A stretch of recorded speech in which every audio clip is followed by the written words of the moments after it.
Eu acho que foi um acordo altamente positivo para o Brasil. Nós sabemos o tanto que esse assunto é sensível, o tanto que mexeu com a opinião pública e que havia esse entendimento por parte de que a retaliação fosse o melhor processo. O que nós sempre defendemos é que a retaliação era importantíssima, sim, como mecanismo de pressão. Não houvesse essa possibilidade. O trabalho no sentido de elaboração de lista, de trabalhar as questões para a possibilidade da retaliação cruzada, não se teria chegado a um acordo dessa magnitude.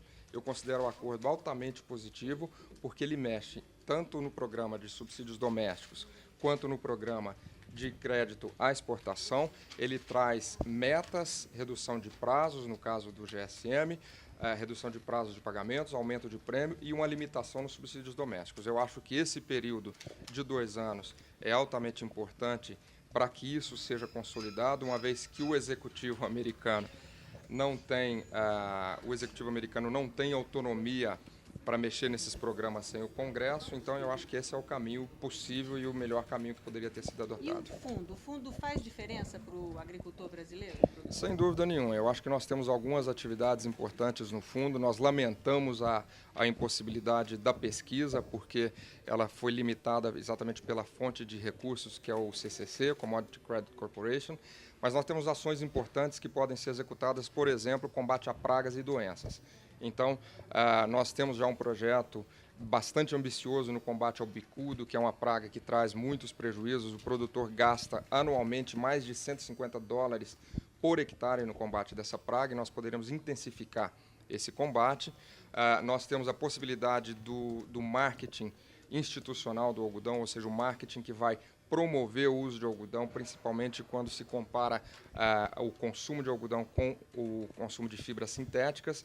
Nós temos todos os trabalhos na área socioambiental para serem feitos a partir desse fundo, como nós já estamos desenvolvendo toda a adequação das propriedades, o acompanhamento das legislações, tanto ambiental quanto trabalhista e a NR31, isso vai ser incrementado no campo, e também todo o trabalho de capacitação e inclusão social. Então, se nós não temos a pesquisa, nós temos todo um grande trabalho para ser feito no campo e que vai, sem dúvida nenhuma, mudar um pouco o cenário de produção do algodão. E quando a gente fala em produtor de algodão, ele é um produtor também de outras culturas, e se você trabalha no ambiente da propriedade, você acaba beneficiando também as outras culturas.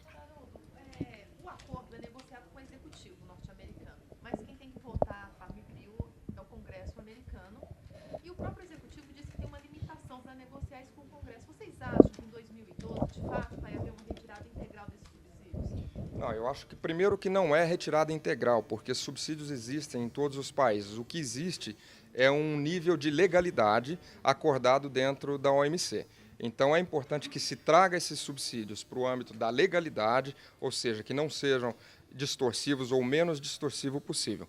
Olha, falar para você que nós acreditamos que eles serão trazidos integralmente em 2012, eu acho que a gente estaria sendo bastante otimista. O que nós sabemos é que há um ambiente muito favorável hoje, exatamente para discutir e para trazer para níveis razoáveis, até porque a opinião pública foi muito mobilizada nos Estados Unidos. Nós temos os interesses dos setores que se sentiram ameaçados, como a indústria farmacêutica, a indústria de informática, de entretenimento, toda essa questão da propriedade intelectual, que foi fortemente ameaçada agora. Então, você começa a ter uma discussão generalizada nos Estados Unidos, e aí vai ser o embate entre esses diferentes interesses dentro do Congresso.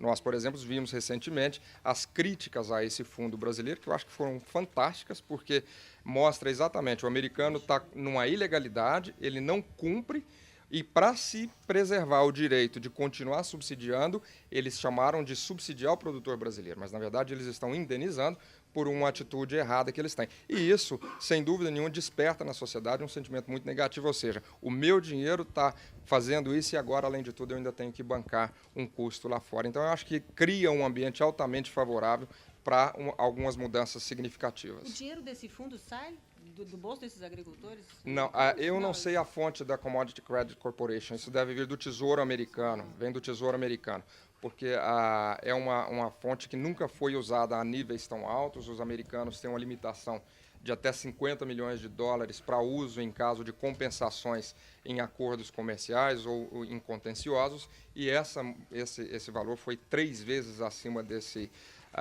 limite máximo anual. Então, eu acho que é bastante positivo. Nós não apoiamos esse caso em função de uma compensação financeira. O nosso objetivo sempre foi a eliminação dos subsídios, mas como nós vemos que há um caminho sendo desenhado nesse sentido, por que não trilhar esse caminho e também a compensação para que a gente possa diminuir alguns entraves, alguns gargalos que nós temos aqui dentro do Brasil. Esse fundo é uma demonstração de que os americanos querem, de fato, negociar, que pode vir boas notícias futuramente? Sem dúvida. Eu acho que é um aspecto muito positivo, porque ele coincide exatamente com o valor dos prejuízos levantados pela OMC em relação aos subsídios domésticos. Obrigada.